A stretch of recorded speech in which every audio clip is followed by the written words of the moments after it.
ಭಕ್ತ ಚಿಂತಾಮಣಿ ಮೂರನೆಯ ಭಾಗ. ಭಗವಂತನ ನಾಮಸ್ಮರಣೆ ಬಹಳ ದೊಡ್ಡದು.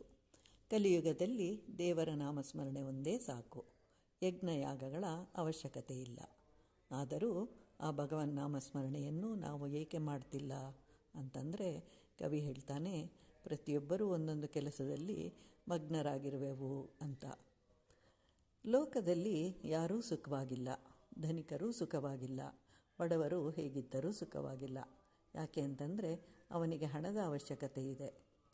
ಹಾಗಾದರೆ ಧನಿಕನೇಕೆ ಸುಖವಾಗಿಲ್ಲ ಅಂತಂದರೆ, ಅವನಿಗೆ 3 ತಾಪತ್ರಯಗಳಿವೆ. ಹಣವನ್ನು ಸಂಪಾದಿಸುವುದು, ಸಂಪಾದನೆ ಮಾಡಿದ್ದನ್ನು ರಕ್ಷಣೆ ಮಾಡುವುದು, ಹಣವನ್ನು ಖರ್ಚು ಮಾಡುವುದು.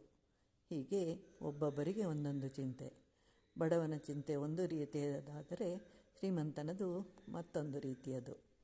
ಇನ್ನೂ ಹೆಚ್ಚಿನ ಸಂಪಾದನೆ, ಅದರ ರಕ್ಷಣೆ ಹಾಗೂ ಉಳಿತಾಯ. ಹೀಗೆ ಶ್ರೀಮಂತನಿಗೂ ಸುಖವಿಲ್ಲ, ಬಡವನಿಗೂ ಆನಂದವಿಲ್ಲ. ಒಟ್ಟಿನಲ್ಲಿ ಜನರೆಲ್ಲರೂ ಸುಖವಾಗಿಲ್ಲ. ಹೀಗೆ ಭೂಲೋಕದಲ್ಲಿ ಯಾರಿಗೂ ಸುಖವಿಲ್ಲ, ಆನಂದವೂ ಇಲ್ಲ. ಆದ್ದರಿಂದ ಇವೆರಡೂ ತಮಗೆ ಇಲ್ಲಿ ಕೆಲಸವಿಲ್ಲ ಅಂಥೇಳಿ ಶ್ರೀಮನ್ನಾರಾಯಣನ ಬಳಿಯಲ್ಲಿದ್ದರೆ ನಾವು ಸುಖ ಹಾಗೂ ಆನಂದದಿಂದ ಇರ್ತೇವೆ ಅಂಥೇಳಿ ಅವುಗಳು ವೈಕುಂಠಕ್ಕೆ ಹೊರಟು ಹೋದುವುದು ಎನ್ನುವುದು ಕವಿಯ ಭಾವನೆ. ಆದ್ದರಿಂದ ಓ ಶ್ರೀಮನ್ನಾರಾಯಣ ಮೂರ್ತಿ, ನಾನು ಯಾವಾಗಲೂ ನಿನ್ನನ್ನು ಸ್ಮರಿಸ್ತಾ ಇರ್ತೇನೆ. ಯಾರಾದರೂ ಏನಾದರೂ ಕೆಲಸ ಮಾಡಿದರೆ ಸಂಬಳವನ್ನು ಕೊಡ್ತಾರಲ್ವೇ, ಆ ರೀತಿಯಾಗಿ ನೀನು ನನಗೆ ಸುಖ ಮತ್ತು ಆನಂದವನ್ನು ಕೊಡು ಓ ಪರಮಾತ್ಮ ಅಂತ ಹೇಳಿ ಪ್ರಾರ್ಥಿಸ್ತಾ ಇದ್ದಾನೆ ಕವಿ.